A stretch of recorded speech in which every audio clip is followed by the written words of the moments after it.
East Podcast, WATP. Jamie Kennedy, of course, has been in a lot of movies, started his career in the 90s, and you know him from Scream, etc. And he's a conspiracy theorist.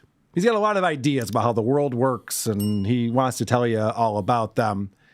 And he had Michael Biehn on, the star of the first Terminator movie. Am I pronouncing his name right? Michael Biehn?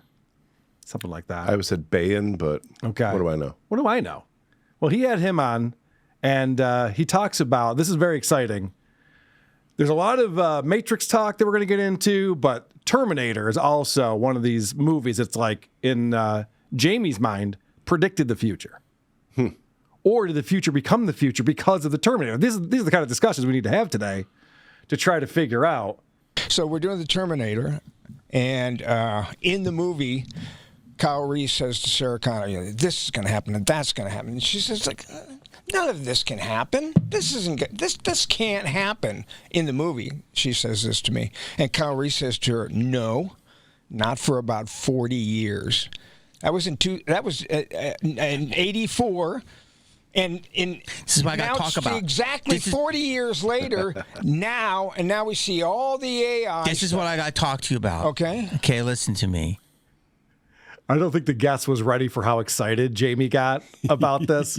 But first, Jamie finds a really weird way to say what was just said, that in 1984, they said in 40 years, that's when the AI robots are going to take over. You know, hold on. You're 68 years old. Yes. You did that movie when you were 28, 29. Yes. Wow, what an amazing thing. Yeah. 40 years. Hey, do you remember that part when... Dude, that's what it turns into. Listen to this. This is so funny because for some reason, Jamie just starts describing all of the characters in the movie and what they did in it. Okay. And you're Kyle Reese. Yes. And you're John Connor's father. Yes. Okay. John Connor's Ed Furlong. Yeah. But then somehow when you go back, you have to go back in time to impregnate Sarah Connor? Yeah. Okay. Arnold's looking for you. You're the savior of the world, Arnold's looking for her. And John and I'm there to Ed Furlong is the savior of the world. After I'm dead, yeah, yes. But you were. Okay. That's when we came out 41 years ago. What are we doing? If I were that guy, Sean, I would be explaining to my wife, this is why I don't like going out to bars anymore. Right, yes. Because it just always ends up in this, no matter what I do. Some drunk guy. Can I ask you a question? I remember Jamie Kennedy. I remember the Jamie Kennedy experiment. I remember him, was he always like this? I don't think so. Was he always like sedated and kind of mumbly and slow, like very slow? No, he's definitely changed. I don't know what the reason is. I do have clips coming up where he talks about how he doesn't use drugs or drink anymore. I don't think that's true, Carl. I don't think that's true either. Also, because I think I know why he's like this. This happens to people when they do one of two things. They get some money and they move to New Orleans or they move to Vegas. And he moved to Vegas. Oh. I think. Interesting. That's kind of when you're surrounded by it all the time. It's just like a lifestyle. Not a good advertisement for either of those places. Or a great advertisement for those places, depending on what you're I want to waste away in Vegas. Sounds fun. Waste away somewhere. He's describing the movie to him and the plot. That's not the point. The point is how all of this stuff came true. Skynet is now a verb. Okay. Hey, the Skynet's coming. The movie opens with you running from things that look like we see in the sky now. Drones. It doesn't. The movie doesn't open that way, but yeah, I How do does run it from them. He sounds suspect. Were you actually in this movie? Yeah, right. Couple things here. He goes, Skynet is a verb. It's a verb. And then he uses it in a sentence like, hey, you see that Skynet's coming this way? It's like, what's the verb in that sentence? It's not Skynet. You just got Skyneted. There you go. Now it makes a little more sense. Skynet's a verb. Jamie's kind of dumb, right? Mm-hmm. Okay. He's corrected 3 times by this guy in one sentence that he made. Yes. 3 things wrong with it. No. He's got it all figured out. Literally, do you know there's a ton of stuff on the internet that I love that you may not, that's basically saying that it's coming true 40 years later? literally, it's on the internet. Yeah, literally everything's on the internet. Yeah. Literally. Did you know that people who we don't know who are anonymous, who are probably whack jobs, are writing on subreddits that Terminator was based on a true story in the future? Like, yeah, I'm sure that's true, but it really doesn't. And he does know prove about it. anything. He made it clear that he didn't want to hear about it. He's like, I know you don't want to hear about it because I keep talking about it, but now that I've cornered you and you can't say no because the camera's on, here we go. And you got to remember, this guy has had a long acting career. This is a movie he made, again, over 41 years ago. And I don't know that he watches it every year and studies it, but obviously Jamie wants to talk to him all about it. He finally starts deflecting. You do Terminator. Yeah. You have all of this stuff in there that's coming true now. Yes. And by the way, this is Jim Cameron's movie. I know, but you're the face of it. Yes, Do you know what I am? What are you? I am the person that warns people in a movie. I am. Oh, I So am. you're the savior of the world, or the father of the savior of the world, and I'm the people that tells people how to survive through movies. You don't know it, but it's what I'm known for. What are you known for? Great question. What are you known for, Jamie Kennedy? Very funny. I love that he goes, look at James Cameron made the movie. I was just casting it. I don't know. I can't answer all your questions about the plot. Jimmy's like, I can't get Jim Cameron, but I can get you, so you have to answer these for me now. He literally says that later on in this. And then it turns into the two movies that define Jamie Kennedy's world are Terminator and The Matrix. And I have some clips coming up where he says The Matrix is a documentary. It's not a movie. Everything's 100% real. He's going to prove it and everything. I have the clips, but I just love this reaction from his guest here. You're royalty. Go. You're royalty, okay? Go. The Matrix. You've seen it. Yes. Loved it. Didn't understand it. Wow! I don't understand anything. Wow! Unless it's got a beginning. You just did Terminator. Just did Terminator. What do you mean by that? I love that answer, though. He's just like, I'm not going to have a Matrix conversation with you, man. That's not what I'm here for at all. Computers, sure. Simulation, whatever. I don't get it. It's fine. I love talking about the pyramids, but I'm aware of what I sound like and who I become when I talk to people about the pyramids. I'm not going to pretend it's something that a stable person says. This guy doesn't want to talk about it. Yeah, He's don't made do it that very shit on clear. this show, Adam. If Yeah. you bring up the fucking pyramids again, I swear to God, I got one finger on the. I don't want to talk about the pyramids. I want to talk about what they found underneath. Yes, You see, underneath. Opie's sonar. talking about that too. That's he's always got a hot take. These But this guy, he doesn't like. Come on, you're a sci-fi fan to this guy. He doesn't know who Jamie Kennedy is. He doesn't know about your podcast, your comedy. You're a sci-fi guy, so you don't think this guy is used to people coming up to him and having these kind of conversations and talking to him about this kind of bullshit that he's not interested in? Yeah, he's at conventions where he's getting questions like this all the time. Oh my gosh, did Terminator predict the future? Just like, sure, man. You want an autograph? Who do I make it Want to out get a photo? Yeah, right. Thanks for watching. So let me just go to this episode, and then Adam's got some stuff he wants to talk about too. But there's an episode that actually just dropped yesterday where Jamie Kennedy is going to explain what's really going on in the world. And it's going to sound, oh, there's Jamie again, being extra, but we live in a Matrix. I'm telling you, The Matrix is not a movie. It is a documentary. It is a 100% predictive programming piece of entertainment. So I don't think it was a documentary because it was written by a couple guys who no longer exist, but like there's people who sat down and wrote a script, and that's how the movie was created. And all of the I think the Japanese writing that scrolls behind them is like the recipes. They are. Is that what it is? It's real. Yeah, the person who designed it released. They're just. It's not real stuff. So Of course it's not. All right, so Jamie though has seen things, and so he's going to prove this to us. I do things that, a normal person hasn't done. I've seen a lot of things, and I tie a lot of thoughts and ideas together. And you're not just a viewer. those who are informed that I'm not just an actor, okay?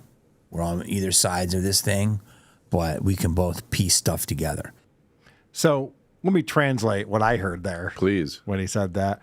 So he's seen some things that seem odd to him, and now he's going to make wild leaps based on circumstantial evidence to get to the Matrix is real. Right? I mean, that's basically what we're talking about. All I heard was, I've done a lot of drugs and I have a lot of feelings. Yeah, well, that's another way to translate Yeah. that. Adam pointed out that he was sedate in that interview, but he is sedate right now. Yeah. And he came on this show and talks about how he's not on drugs.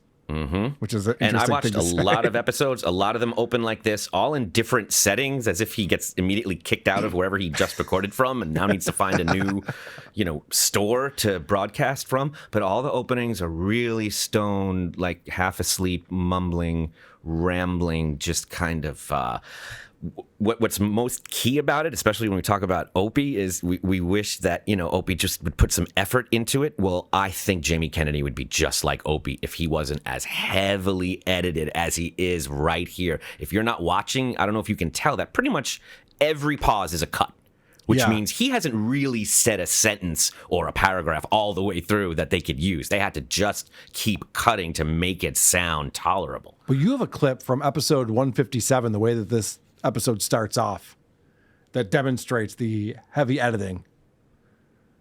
Hello, friends and family and people that like what I do. This is a pod I've been meaning to do about a week ago. I'm too busy. There's different worlds I'm a part of, and as you know, I am part of one called Jeff Lewis, which I absolutely love to be a part of. And the pod I got to talk about today is a reaction to the last show I did. And why? Well, because I was affected, and B, because it's good content. Let's talk about Jeff Lewis real quick. So Jeff Lewis has a radio show on Sirius XM that I guess Jamie's on, and then they also have this thing called, or I guess Jamie's also in Rain in Horror, which is on Sirius XM as well. So he's fancies himself a radio guy. But Jeff Lewis apparently is from Bravo or one of these channels. Do you know who he is at all? I don't. I knew a folk guy named Jeffrey Lewis. He's a great songwriter out of New York. Yeah, this is not Jeff that. Well, let me show you. He's promoting his dates on the most recent episode. First thing I'm going to say is I've got some dates. 90s Con coming up at the end of March. Chump Con in the middle of April. So ChumpCon. I was like, what the? What are we talking about here with ChumpCon? Oh, also he's at the Boca Black Box coming up too on April 1st. So I went to look into this ChumpCon thing, and this is Jeff Lewis and your favorite chumps. Oh, it's the same time that we're in Vegas. We could go to this. Hey. Oh, no, it's April, not May. Yeah. Never mind. Getting my months confused. Have to find some new chumps. So apparently, I don't know what this guy does, but if you look at the Saturday, you have a meet and greet cocktail hour to start things off. And then you have a pool party thing. Yeah, this is a convention. But I don't know who chumps are. Jeff Lewis live from 7 till 9 from Bravo's Flipping Out, Freevee's Hollywood House Lift, and SiriusXM. Jeff Lewis and your favorite chumps take center stage at Zauk Nightclub for an unforgettable night in Las Vegas. Now, when I hear a guy who is known for like house flipping shows, what does he do on stage? I don't know, but I have a feeling it's not going to look like what we're looking at. Yeah, this is a stock photo for sure. It's a New Year's Eve at a Fish concert for some reason. So anyway, I was super distracted by the Jeff Lewis talk because him and Jamie Kennedy are super tight. They do a lot of things together. But let's get back to the episode you checked out, Adam, because he starts off this episode in a very Stuttering John-esque way. He addresses the haters. And he really addresses the haters here. And I think that the reason I don't really want to address this is because the people that are negative are very low vibrational. Meaning they have succeeded. They have gotten my attention. You understand what this is? And they have now pulled me down to their level. Down. Yes, they are literally a lower vibrational frequency. They drink alcohol, probably most of them. There's a bitterness there. There's a sadness there. And they're behind. They don't really want to engage in a conversation. They're behind a hidden profile. They're not open, so they can also be poked at or critiqued or even found out about. They're all hidden, and they poke from behind a very safe wall. Well, congratulations. You've got my attention.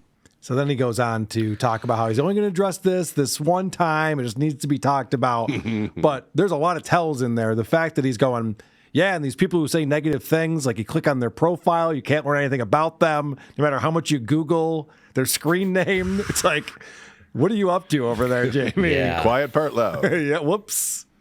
On top of that, everything he said sounded like he was talking about himself. And I didn't even realize this about him until he started talking. Like, you really have decided you know who this group of people are as individuals, and you know what's going on. What is it about, like, this guy's not Opie, he's not John. He's at least managed to stay coherent and upright enough to maintain relationships with people.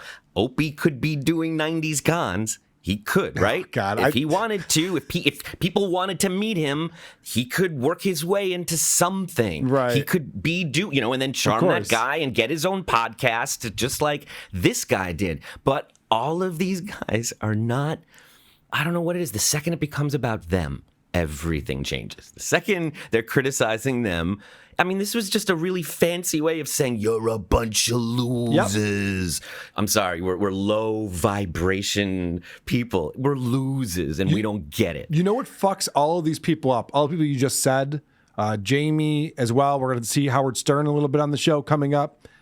They have never been in a world where the interaction goes both ways, and they can't deal with it.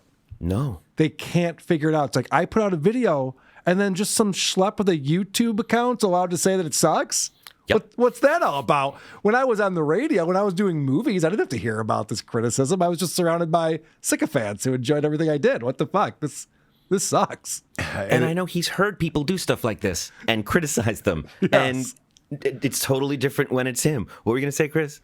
Well, it's just so childish because you want to put it out on that format. You must know what it's like when you're looking at other comments on other videos, but you just don't want it for yourself. Yeah. You know? Not to spoil it, but Howard even says, he's just like, I don't see these comments on other people's videos. Okay. He's looking around at the other ones like, what the fuck? But since you brought up 90s Con, I did look into this, and I wanted to go to the website here. And Adam, I am wildly aware that you could be a part of this. Maybe you have been a part of this at some points in your life. So this is not to be insulting to you, but take it for what you mean it for. This is the promotional video. First up, let me ask this, Adam, since I've insulted you already. When you hear, I love just the insinuation that I would be sitting here making fun of Jamie for doing this, but then immediately turn around and get sensitive when it became about me after just having pointed out what a dick move that is to be. All right, good. I'm glad you feel the way you do. If I told you, hey, man, 90s Con is coming up, would you A, know what it was specifically, or B, be able to guess what that would be? Because the 90s is just a decade of time. I would not know what it was specifically, but I would know exactly what it was generally when they said it. Okay, I know it's going to be in an airport, like hotel, ballroom somewhere, and not the main city, but right off of the main city. Sure. And it's going to be a bunch of events that are all in the same little area, and they're not like, they're just signings and dance contests and karaoke's and cocktail hours and pictures. And Q&As, right?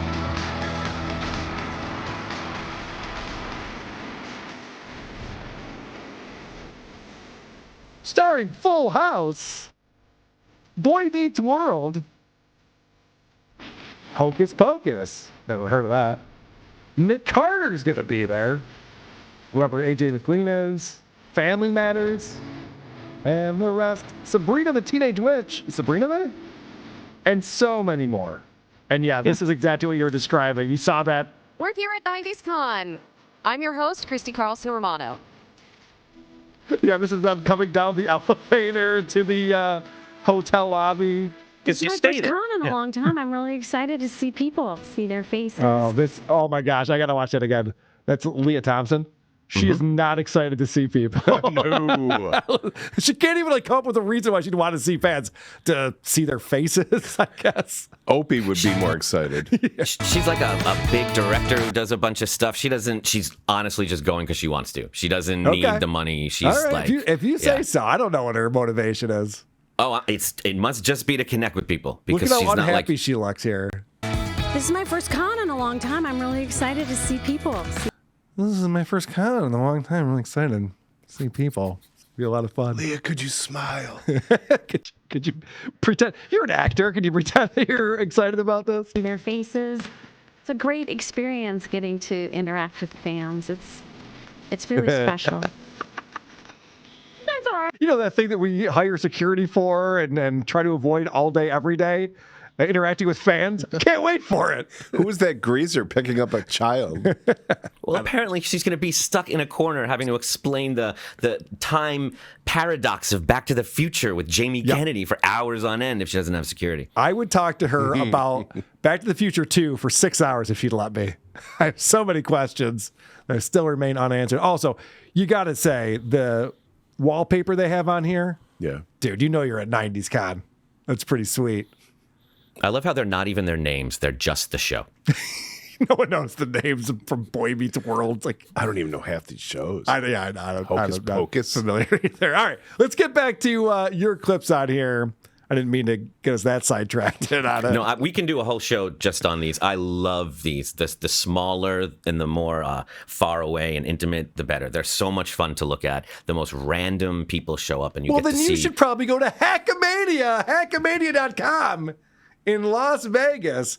I would, but it's the same time as 90s Con, and I've already committed. Right. My favorite was when Brian Johnson went to DabbleCon too, and he came back to tell him Steve Dave was telling the guys about so what do you do? Just go get people's autographs and stuff? Because they're picturing something like this. Right. And he has to explain. It's like, well, no, it's actually live podcasts. They do shows and stuff like that. I get to sit on the panels. We're making fun of one person for an entire weekend. Yes. You've never been? Yeah. And we extended it into brunch and a baseball game. We didn't want it to end. Let's keep goofing on this jerk. I don't care if the show's over. All right, getting back to your clips on here, Adam. So he explains how he got started in podcasting. As if any of this matters. This is a longer clip. I did speed it up a little bit. Adam, when he sent me his notes, he said 1.5x speed is probably a good speed to watch Jamie Kennedy. So I tried to speed things up a little. When I first started to doing the show, I did the run, and it was when we were doing it at Jeff's house, and I was just a guest, and then he liked me. I was just promoting my movie, and then he liked me, and he had me back, and then he had me again. He liked my opinions, and then the next thing you know, I'm 4 or 5, 6, 7 deep, whatever. And then I had an argument, and then that made me come a little less, and then there were certain things going on in the world. His style is so obnoxious. Remember, he's explaining to the trolls what's up. That's the whole point of this episode, is to tell the trolls what's up. And now he's going back to the whole, every little detail. And then we did 6 episodes, but then we had a falling out. So I stopped doing the show, but then I came back. And it's like, none of this, it's neither here nor there. You do a show now, we know. And that's what they're talking about, the show that you're doing now. That we didn't want to do. And then they moved the show back to the studio, and then, I didn't do the show. And then I was so happy when I got a text from Jeff about 9 months ago, and he said, "Hey, do you want to come do the show? I'd love to have you." And so then I went in, and then, different things happened, and he's like, "I'm getting this other hour. Would you like to, come on and do that?" It was just every week, it's do you want to do one? It was never, there's no contract. It wasn't this is your job. This was hey, do you want to? I can't take this anymore. I know. I'm honored. Of course I'd love to. Are the trolls writing things what's your contract? How did you negotiate this? Why is he bringing any of this up? I can't imagine who in real life he would be talking to like this that wouldn't be like, "Are you okay?" Yeah. Or "Shut up." What's going on? What? And who's keeping track? Who cares? What? Like, there was one little interesting thing in there that you completely glossed over. You're like, and then they made a call, and then I dialed back, and then we got into a big dramatic fight, and then I called him again. And Yep, wait, and 9 what? months later, yada, What yada, was yada. the big dramatic fight? Yeah. Well, what are you skipping over that and telling us all this nothing? And then he They called me back. insane. Yeah. Yada, yada, A yada. restraining order. And couldn't get across the border. And alpacas. And I would love for him and Stuttering John to sit down with each other and just talk about how they started podcasting, how this all came about. That'd be an excruciating conversation. And we put that together for you at Hackamania. That's right. Hackamania.com, promo code WATP. So this is him talking about his process for doing his podcast because, as I was showing you, he interviews guests quite often on his show. And so you never know when you show up. You know, I don't ever research anybody because I just want to go in. I want to be Marlon Brando, who's one of the greatest artists in the history of the world. Never wanted to read his lines in rehearsal. Never even really wanted to read the script. He would just look at it briefly and then he would talk it. So as he was doing it, it was fresh and new. He didn't want. Yeah, but you're not Marlon Brando. Yeah. And that's the mistake a lot of these people make is they go, this guy who's super talented, is a one-of-a-kind person, he does it this way, so that's how I'm going to do it. Like, yeah, you're not one of a kind. Why don't you go ahead and read some notes about the actors and who you're going to talk to?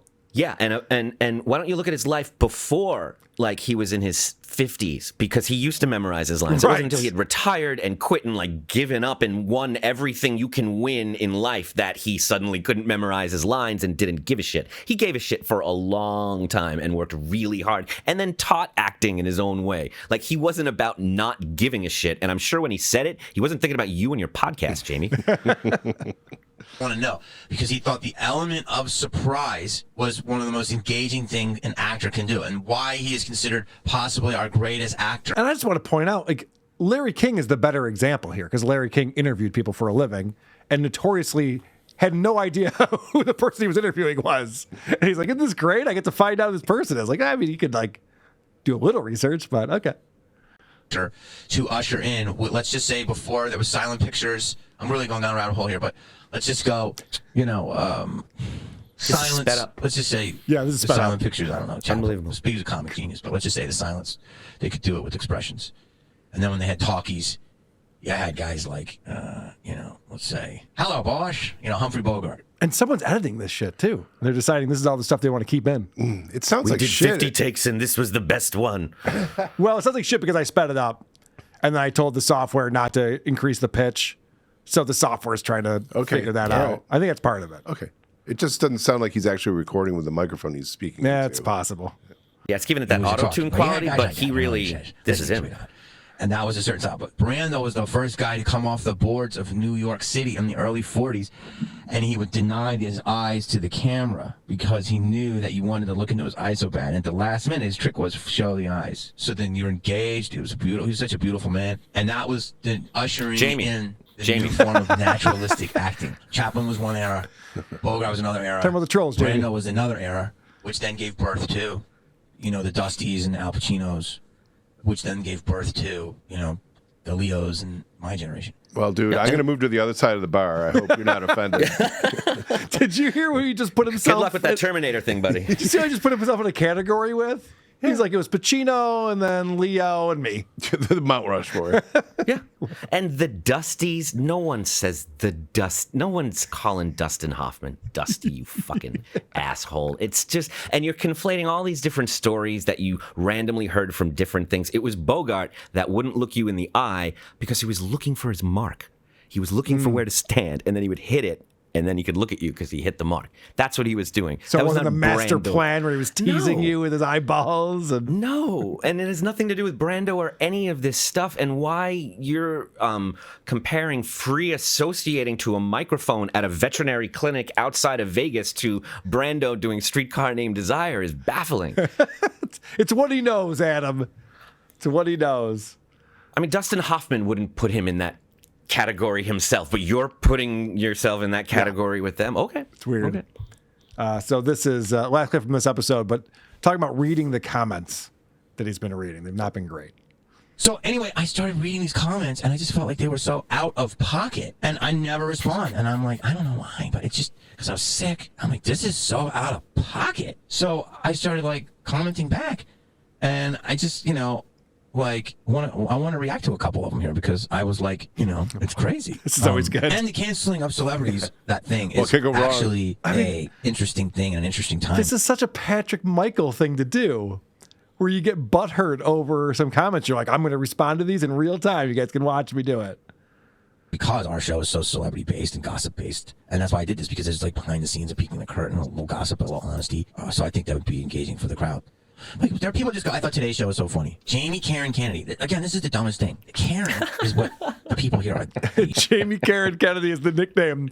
He's already, the first 3 words, he's already like, what the fuck? And it's the first funny thing on his podcast in an hour and a half. Yes, and it's the comments. pretty And he good. prefaces it with, just so you know, I'm not doing this for me. Like, this is for your entertainment value. I don't even give a shit. I don't care. You're the Karen. I'm not a Karen. You're the Karen. Karen people that spoil the fun. They bring the party. We get it. Jamie Kennedy hates that he can't treat women like shit the way he used to in the 90s when he had some relevancy. Let's break that comment down. Yeah. Oh my God. Let's break that down, shall we? Is tell you not to skateboard at 5 p.m. on the school property. That's just not me. I can't treat women like shit. So this is libel. Like, so basically, I treat... He's reading an anonymous comment on a YouTube video. It's like, this is the libel, is what this is. He's doing all the greatest hits. There's some Opie, there's some Yep. Stunt Show. I love it. He's really How stepping does in this it. happen so Patrick Michael. acutely to different amazing. people all over? The same fucking reaction. Dude, they're just saying the 90s were a different era than the current one is, with a little jab at you. That's all they're saying. And they're making fun of the times and you and all this stuff. You're a comedian. How can it not be funny only when it's directed at you? Could you imagine if I just sat here and read our subreddit for an entire episode? Maybe I'll do that someday. A bonus show idea. I do in my head sometimes. I really do, because I read and I'm on Dabblers and I'm posting and I'm looking, and sometimes I'm like, I got to address this, and then I start to in my head and I hear what I sound like. Right. You're like, oh, this is And dumb. I stop myself. I didn't realize what a gift this talent of mine was, to just stop myself. Not talk. Yeah. Oh my God! Women like shit. Do you have It's proof so of this? edited, but he's got to bring up the phone. Like, this is so controlled, but no one would print him notes for this. He has to read it off his phone because they're like, "You're on your own, buddy." Another greatest hit, just like Aaron M. Holt. Yes. We don't get to see it. Right. Do you have facts?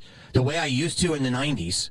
So in the 90s, I was treating women like shit. Let me tell you, I've had arguments with women in every decade. So that's just the timeline's off. But treating them like shit. Okay. This feels personal. And then it says, Yeah, the when you guy have doesn't know you, Jamie. It's not personal. It's only personal because you're making it personal. some relevancy. So I'm on a show, which is the biggest satellite radio company in America. It's the only possibly one. the world. It's the only one. I'm on the show once a The week. biggest satellite radio company It's in also America. the smallest. But now he's trying to prove to this one random guy who commented on a video that he's still relevant in show business. Like, that proves you're not relevant in show business. He's listing his credits. Right. It's literally not the right thing to do. It also sounds Am I like not you relevant? treated women like shit if you're going to react like that. I know. He's just like, all right, I mean, I smack a bitch around, but she deserves it. Yeah, his argument was treated women like shit because it was the 90s. I've been doing it for 5 decades. Every decade, I yell at Consistency. bitches.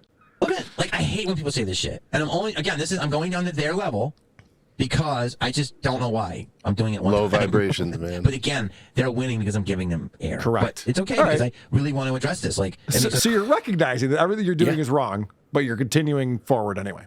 Okay. That was just a very schizophrenic conversation Yes, he just had with that 6 of really the people was. that live in his mind, and they all answered in rapid fire, and they all disagreed with him, and he said, fuck it, I'm doing it anyway. Yeah, right. What do you guys know anyway? Get out of here. So essentially, maybe I'm not relevant enough in your eyes, but that's what I play every big comedy club every weekend. I'm at every top autograph con all the time. Jesus. I'm not at every Spider- top autograph con? That's a hell of a boast right there. I don't know if I was ready for that. No one told me there was going to be boasting. Spider-Man. You know, they're not making it right now. Excuse me. If I had 2 lines of Spider-Man, would I be more relevant? If I'm on a game show, funny you should ask. I'm sorry, it's not The Voice. It's that, like, it's just these words that, like, they have power, and it's like, what are you saying? And then, of course, when you click, it's completely a private account. And by the way, Yep. this would have been a lot worse if I did this a week ago. So actually, it's good that I took a little time. And so he's clicking into the account and trying to get information. There's from WATS, John Sarasani has been kicked off of Instagram multiple times for doing just this, showing the guy's photo, put a shitty comment, and talking about his ugly wife, and oh, so you got 2 kids, and blah. It's just like you don't want to be doing, you don't want to be engaging in this, and all the parasocial relationship goes both ways. He thinks it was a flex to say that he stewed for a week before completely unraveling about this in an unhinged, unplanned manner. Not a cry for help. All right. I want to get back to The World is the Matrix. He's going to prove that for us. Because that's the Jamie Kennedy that I want to listen to. I want to know what's going on. Does he have facts? Is this based on science? I'm going to give you an example. So Dr. Joe Dispenza, Alyssa went to a whole thing this weekend with Dr. Joe Dispenza, and he measures your waves, different brain waves from theta to the different terms of it. And from when you start a meditation until you're done. And it shows you the different actual science hooked up to these things, the difference in your cognitive abilities, if you will. So it's not just a hippie thing. This guy doesn't like just hippie stuff. He likes real data. So this whole thing of like words have power, and is this a simulation, and the Matrix, and all these different things. I'm seeing signs of it every day. Do you see how one thing has nothing to do with the other?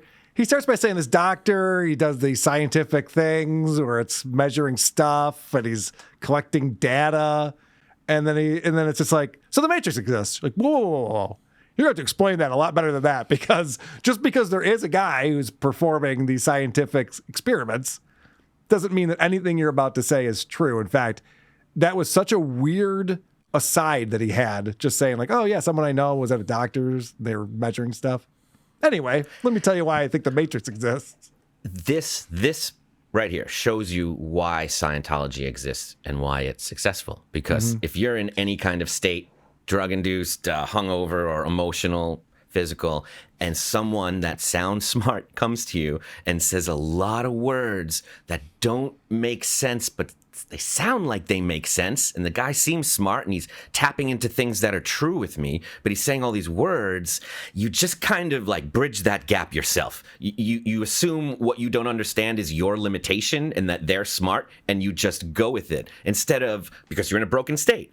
If you weren't, you'd realize, oh, this guy is just like scatting. This is just like free associate words just coming and Scientology randomly. Was smart. They took it to the next level. They said, let's get a device that makes sounds and has things on it that bounce around. So the e-meter, people would look at that and be like, oh, what does that mean? Like, oh, man, we got to get you help right away. I've never seen an e-meter like this.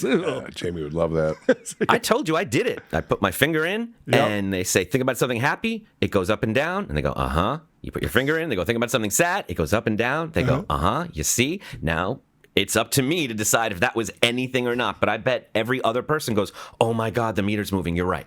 Instead of, it's just moving, they're just trying to dupe you. Like, you look like you're in need of something, Jamie. When you go to the doctor, when you're at the bar, you sound like you're searching for something. That's a quality that people fill with their needs and with their desire to take your money. And you're allowing it to happen, and you're not coming off well balanced. If you want to sell these conspiracy theories, they better come from a source that sounds like they know what the fuck they're talking about, not like a lost, searching, hungover rabbit. Well, I'm glad you said that, Adam, because now we're going to get into the proof portion of this episode.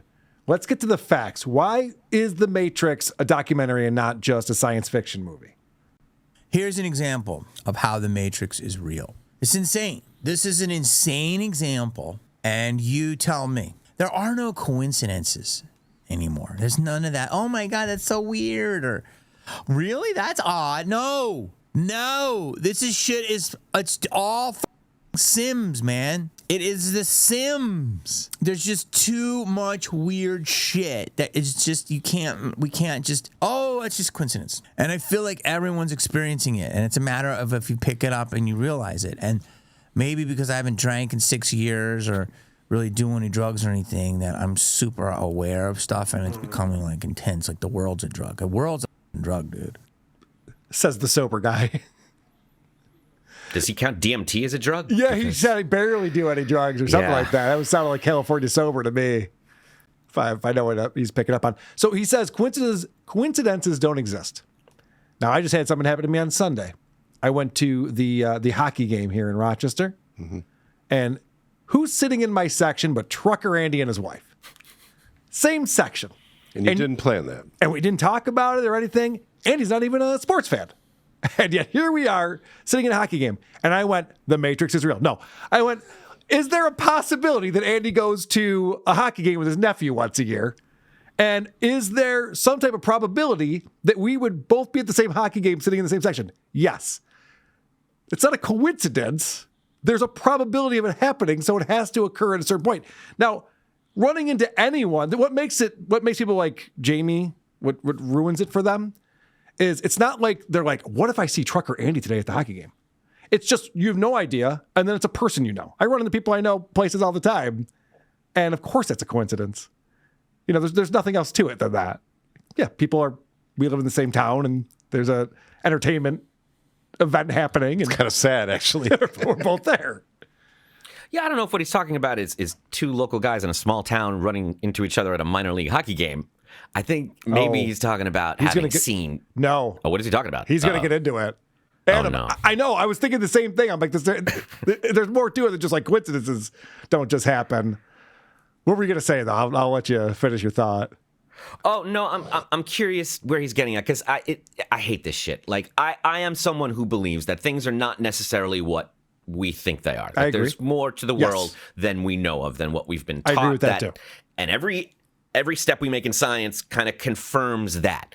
But the greatest minds in science are like, yep, there's things we don't know. And we don't know. Yes. There's guys like Jamie that are like, I'll take it from here. I Doctor, got thank it you. figured out. Yep. I will fill all of this in and explain in some way why it's a conspiracy to keep me from working in more movies. That's Jamie Kennedy. All right, well, he's going to talk to us normies, Adam, and I'll try and keep up. yeah, let us know where we're at. Yes, and it ties into many things that I won't say because the normies will fry me because their brains are mush. And I don't do drugs, so I'm crazy because I'm awake. Damn, I'm coming in hot now. You can like that. I'm just saying, come on, man. Like, don't roast me for my beliefs. The Matrix, why is it real? Yeah, we're 10 minutes in on this fucking video. I want to know why the Matrix is real. And he does all of this stuff where it's like he's always concerned about the haters and you guys are going to roast me for this and poke fun. But I'm telling you, it's like, all right, well, just get to it then. Have some confidence in what you're saying. So he starts telling this story. I pulled this clip thinking that this was basically the whole story, and then it went on for 7 more minutes. But just to give you a sense of what he's talking about. All right. I go to my friend's house. We film some content. I'm supposed to film for like an hour. We end up filming for like an hour and a half. Then he has some friends over. Then he has more friends over. Everything's great. Everybody leaves. I'm hanging out. I'm having a good time. We start talking about one of his coworkers. And I said, oh, how do you guys know each other? He tells me how they met, blah, blah, blah. I'm like, all right, so I'm going to pause it there. This goes on and on and on. And basically what happened was he met up with this guy. He stayed longer than he thought he was going to, had a conversation about a person that they both knew. And then another guy came and picked him up. And then he somehow ran into that person that they were talking about earlier that he hadn't talked about in a long time. But it just so happened that he ran into the person they were talking about earlier that day. So let's get to like the epiphany here. I take 3 steps and I go, hey, bro, I'm walking with, my man who picked me up and all this stuff. And I said, hey, bro. He said, yeah. And I said, do you remember the acting teacher I told you encouraged me about the commercial? And he said, yeah. And I go, that's him.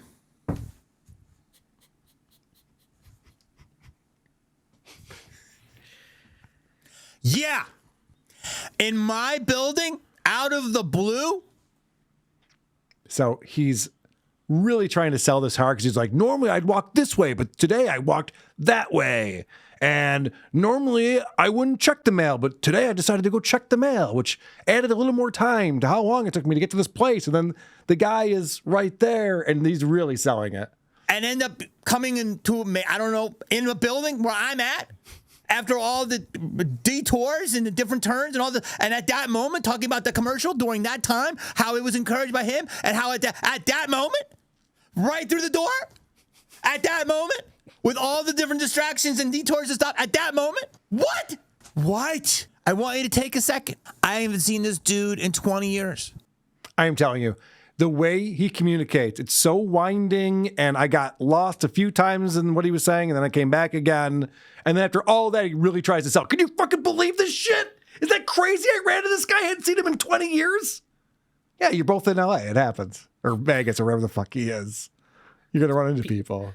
People like this are the reason why I can't bring up Machu Picchu or the pyramids at a dinner party without the person turning their back to me and starting a conversation with the person. Right. They're like, oh, where's this going to go? And this is honestly holding back progress because you bring up any of this stuff and these are the only people interested. They give it a bad name and they're just trying to explain away, everything that they're unhappy with in their lives, unfortunately. Yeah. That's really what's happening. He wasn't interested in this while he was, working and happy. He wasn't, interested in this when he wasn't looking at the haters all the time and obsessed with why people are trying to keep him down and connect everything. It's funny, when you realize your legacy is over, you start becoming obsessed with things that go on forever. Oh, that's interesting. He really is trying to figure out the meaning of life here. And this incident that happened to him, it's blowing his mind. Well, I didn't want to go that way. Why? I don't know. Someone fucking let me. Someone fucking controlled me and made me go and cross fucking paths and fucking straight up fucking GTA'd my ass. I am blowing my own mind as I'm telling you this. You need to connect to this pod right now and go, what the fuck, dude? The best part is he never even talked to the guy. He recognized that he was there and didn't even say a word to him. So it didn't make a difference in his life in any way. But someone's controlling him, so... I know. He didn't know why he walked a different way, but earlier in the story, he said he walked outside because he wanted to get fresh air and he wanted to check the mail. Like, he definitely has control over his own body and movements. And to what end? What was the fucking point, Jamie? Right. Like, he's there and what?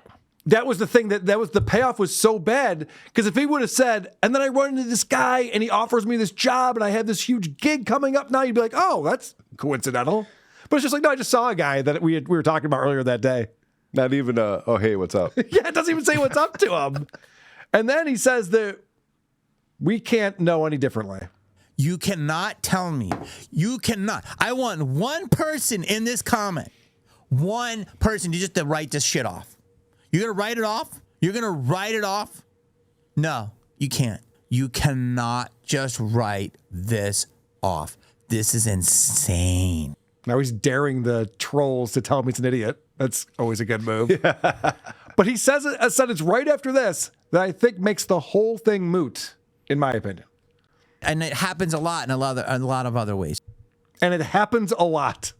Mm-hmm. Yeah, these things happen a lot. Mm-hmm. If you said, Carl, how many times do you run into Trucker Andy at the Amherst game? I'd be like, never. How many times do you see someone you know there? Oh, usually run into people I know. It'd be weird if you didn't. Yeah. I usually see some people I know, like-minded hockey fans from this area. They tell these stories about like dogs getting lost like miles and miles or even farther than that away from their home, and somehow they like find their way to their owner's work or like to where they live. They travel these incredible distances, and we always say, oh, they just have this superpower. They have a super smell. I don't know if it's a super smell. I think it's just really strong. And if you live like by the ocean, they can tell where the ocean is. So they just start heading in that direction. Then by the time they get to the ocean, they know you live by that fast food. So they start to smell and they just head. It's not like, divine intervention. They don't have it mapped out ahead of time. They're not like looking at a compass going, all right, probably start northwest. It sounds magical when you don't break it down and think logically, like, oh, well, that's magical, but an association is believable. I can figure it out. The idea that when people like meet, or even like exes, when you've been close for a long time, that your bodies even can sense or tell when they're near each other, and maybe they do, even kind of unconsciously drive you towards each other. We can talk about that stuff. That's why I text at 2 a.m. It's not because I'm drunk.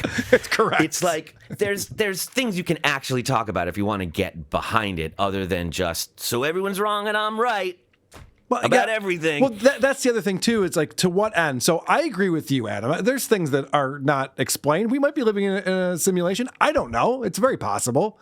But to what end in this like weird a coincidence happened, and therefore that's a glitch in the matrix, or someone's controlling me? It's like, why? What is that? It doesn't prove anything. All right. Do you want to talk with Kato Kaelin real quick? He's a recent guest on this show. And they're talking about going to the Playboy Mansion back in the 90s, Playboy parties. And so Kato's telling the story about how he's from Wisconsin or something, the Midwest, and his brother is there, and him and his brother both get the invite to go, and him and his brother both go to the mansion. I think put the tent. There's a bar by the garage, by the pool. There's another bar by the corner, by the bathrooms. Yeah. And I wasn't aware. It was my first time. So what year? This is the 90s, 95. My first was 98. We go to the bar. I definitely saw you there. We talked. I think I said I was a huge fan. Thank you. My brother goes up. I love that you had to make it about him real quick. Oh, well, I went in 98 and I saw you there. He's like, yeah. I told you you're great. Oh, yeah. As you should. Okay. It was Kato, the guy, as close as you are. He goes, hey, Kato, this guy, he looks like that Doogie Howser. And it was. I go, Sean. And then, what's Doogie? I forget Doogie's real name. Neil Patrick Harris. Yeah, so they run into Neil Patrick Harris, and his brother's so naive. He's just like, oh, this guy looks like a celebrity. He's like, no, it is that guy. We're at the Playboy Mansion in L.A. Of course it is. So they couldn't think of the actor's name who played Doogie Howser. And now we get into my buddy Crow's favorite thing in podcasting, boomers Googling shit. For some reason, they just have an urge to do this. Do you see our brains? Oh, my God. Doogie Howser, what's his name? You know his name. Gone Girl. I don't know, but we know his name. Patrick, yes. Patrick. Wow. Do we have to look it up? They'll know it in the chat. It's not the chat. He goes, I go, it is. And he was talking to me, Doogie, and we're getting along. Patrick. I was in fucking the movie with him, too. Jesus. You got to look it up. What a good guy. You're with Doogie. Your brother goes Doogie. Doogie Howser. Doogie. You look at it they're up. both trying to Doogie. Google it. Doogie. Wait, Doogie Howser, MD, is, oh God, wait a minute. What? Oh my God, Doogie Howser, MD. Are you ready? Give me a hint. We'll play the game here. Okay. This guy's not a good ad for sobriety. I know. He's like, I'm just thinking clearly, guys. That's why I know all this stuff, because I'm not on drugs. Is there no one that can tell Jamie Kennedy or Ethan Klein when they should or shouldn't be recording? Because they can't tell themselves. They have no inner barometer of like, dude, clear your throat. Get yourself together. Yeah. And I don't know. Sounds like shit. Those listening can't tell. He's like shaking his foot in Kato's lap in this very weird, aggressive, jittery way that's just making Kato lean farther and farther back. It's very, to be a fly on the wall of this fucking conversation. I can't believe they're submitting this to the podcast and being like, we're done. We got it. There It's it is. worse than that. This is a highlight that they put out from a 12-minute highlight from a hour and 20-minute conversation. They're like, oh, this is the good stuff right here. I was going to make that joke while he was going, on the next. But no, they're really doing literally. it. And so he finally looks it up, and then Kato is going to try to guess at it, I guess. Patrick's right, correct? Patrick's one of the names. That's crazy. I've both forgotten. John Patrick? Am I right? I blame COVID and 5G. Patrick's one. I'll give you this. He's not joking, by the way. He does think that 5G is the reason why they can't think of Neil Patrick Harris's name. Wow. First initial, the first name. It's so sad. I have it now, and I'm probably 10 years. No. And I have it you, and I'm 10 years younger than you. I might be 15 years young. I don't know how old you are, but I have it too. It starts with an N. Neil Patrick Harris. I know. It's fucked up. I can't believe it. It's fucking 5G, So my brother, dude. So one of the things I picked up in that is where he goes, dude, I couldn't think of it, and I'm 10 years younger than you. I might be 15 years younger than you. Who looks better? Between Kato Kaelin and Jamie Kennedy. So when he said that, I'm like, I got to look this up. Jamie Kennedy's 54 years old. Kato Kaelin is 66 and looking amazing, I have to say. There's hope for us all. Very impressive. I think we all look that good when we stand next to Jamie Kennedy. Maybe that's what it is. Spare some change. So Yeah. that's Notice how bored Jamie was the whole time Cato was telling his story. Like, he could not have been more distracted and more mumbly and disinterested. And the second we're playing the guess the first initial game, he's wildly animated and engaged and couldn't be more excited. What an asshole. he really is. Yes, he makes everything about himself. He was empowered. Yes. So this is just a funny comment after they're talking about Neil Patrick Harris for a little bit. Because, of course, this is at a Playboy Mansion. Was he straight then? I have no idea. But I he- just was talking. It was my first time. It at the wasn't a gay mansion. bar over there. No, I know. And it was Neil Patrick Harris. Was he straight back then? When did he decide to become gay? Do you remember? Whenever it was issued to him, like you get it in the mail, I think, from the LA Like County. an AARP card. You're Yeah, Like, at I'm some gay point- now. Okay, cool. After Like your- jury duty. Yeah. Was he 13th birthday or quinceanera or something, and then you get your Was he your straight card. then? That's how it is in LA. I don't know how it is in Rochester. Right, I don't yeah, know. no, LA is obviously very different. You had, I don't know if I want to play these clips, but you watched one other thing where he was watching the Scream from 2022 trailer.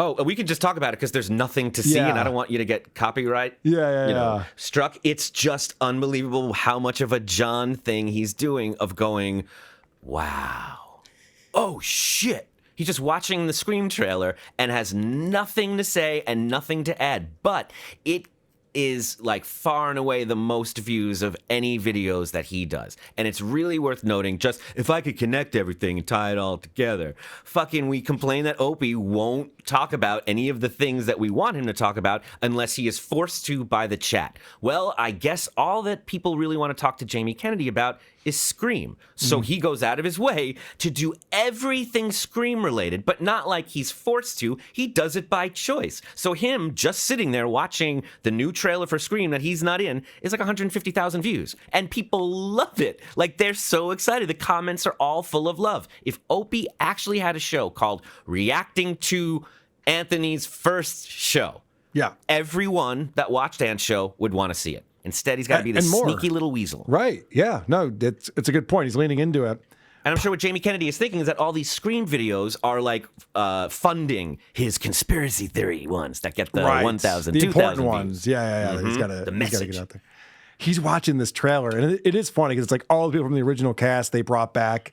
I've watched Scream, but I haven't watched them all. I don't know if he was killed off or why Jamie Kennedy's not in the most recent one. But one of the new cast members says a line that Jamie Kennedy said in Scream, and he gets very excited, like a little kid. He's like, "Oh, that's my line! That was my line! I said that line!" And the comments were like, it was amazing when Jamie saw them saying his line. Like, it meant something to people that watched that stuff, and he's giving it to them. All right, so that is we talked a lot about it. That is Jamie Kennedy's show, and glad we were able to check this out. I might have to keep tabs on this Jamie Kennedy fella. Seems like he's off the tracks a little bit. It's not going to get better. He's not going to show up and suddenly have it all together and been like, the haters are allowed to have their opinion and I have mine. And now Right, back to yeah. explaining things I don't rationally. think he's gonna figure it out. What other movies do you think you think are real? Oh, that's a fun thought experiment. Like not Vanilla Sky, the Minority Report. Oh yeah. That's one that a lot of people always point to as like, see, Who are these podcasts?